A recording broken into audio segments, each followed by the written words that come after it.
Whose adagio is it anyway? As the story goes, it was 1948 and musicologist Remo Giazzotto was about to junk a stack of unneeded documents from his research on Venetian composer Tommaso Albinoni when a stray scrap of paper fell to the floor. So I need to choose the right word in this place, and he was about to discard. That's the most formal answer, right? Junk is informal. Do away with is also not a good option, and banish doesn't fit the context. So he was about to discard a stack of unneeded documents from his research on Venetian composer Tommaso Albinoni. So I need to include his name, right? That's not additional information. So any commas here are unnecessary, and definitely this colon is wrong because it cannot come in the middle of a sentence. So I'll just use the option without any commas. Venetian composer Tommaso Albinoni, when a stray scrap of paper fell to the floor. On the paper, Giazzotto claimed was a fragment of notated music dating to the early 1700s and written by Albinoni himself. Dating to, that's the correct segment. You cannot say dating at or anything with or by. Okay, there's a full stop here. Anxious to bring this lost piece of music back to life, Giazzotto set to work on a creative reconstruction that he would eventually publish in 1958 under the title Adagio in G minor for strings and organ on two thematic ideas and on a figured bass by Tommaso Albinoni. The popularity of Albinoni's Adagio, as it would come to be known, would elevate the Venetian composer from relative obscurity and assign Albinoni's name to one of the most ubiquitous pieces of classical music of the last 100 years. To reconstruct the piece, Giazzotto needed to work as both a composer and historian. He wrote new material where the fragment broke off while remaining faithful to the Baroque style of Albinoni's time, which favored high contrast, prominent string sections, and a unified mood throughout each piece. So which choice sets up the information in the next sentence? So I'm saying that Giazzotto had to write new material and he also had to remain faithful. This is faithful to the Baroque style of Albinoni's time.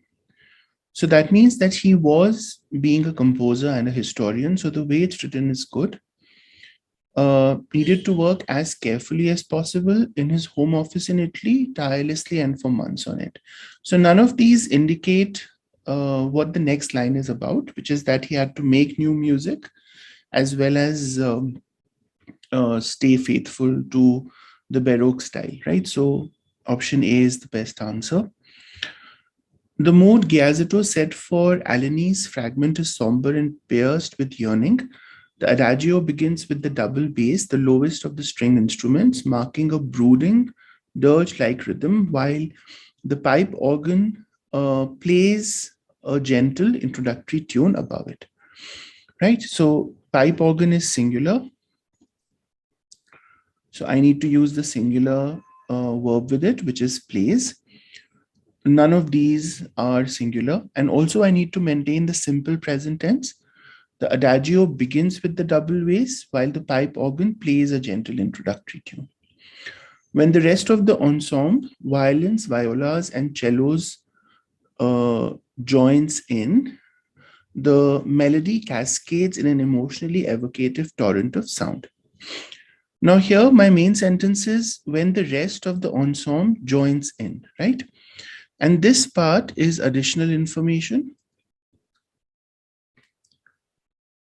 So I can place it between a pair of dashes. Since I already have an opening dash, I would need to have a closing dash, which is why option A is the best answer. I can't have a semicolon or a comma here. A comma would have worked if I had used a comma here as well, but that would be a little confusing because I have a list here, so it would have too many commas and definitely need a punctuation. Albinoni considered himself a musical dilettante, meaning that he dabbled in several musical genres for his own personal pleasure.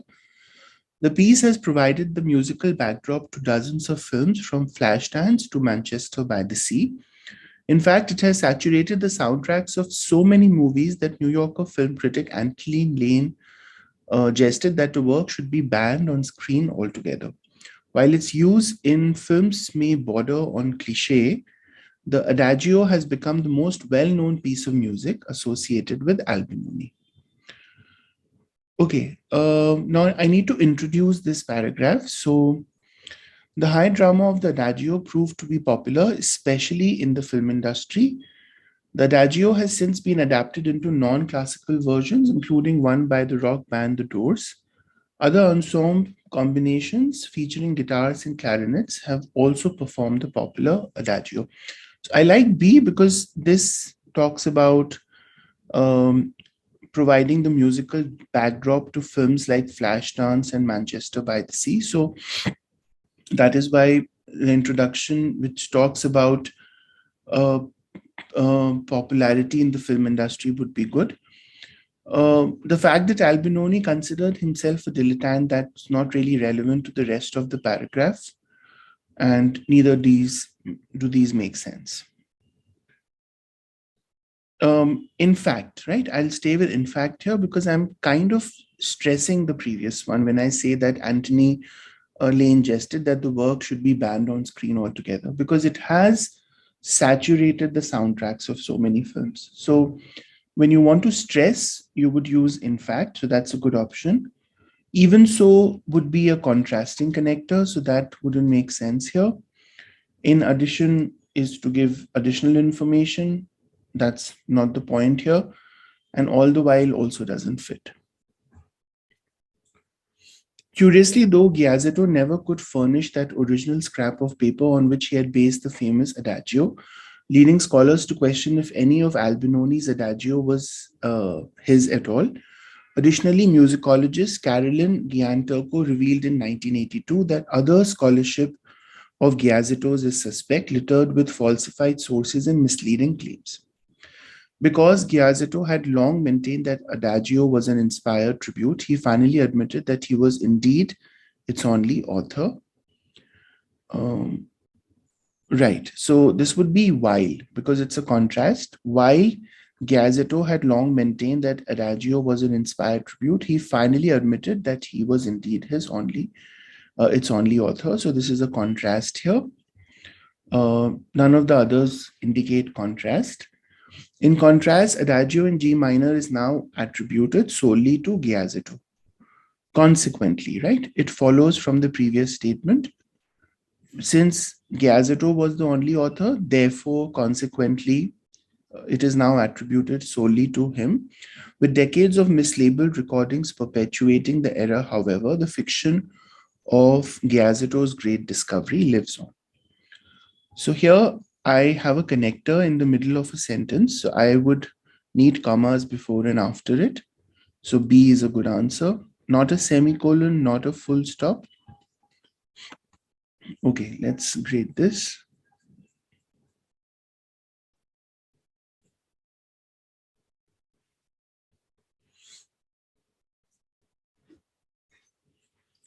Uh, DBCAC, DBCAC, and ABACDB. ABACDB.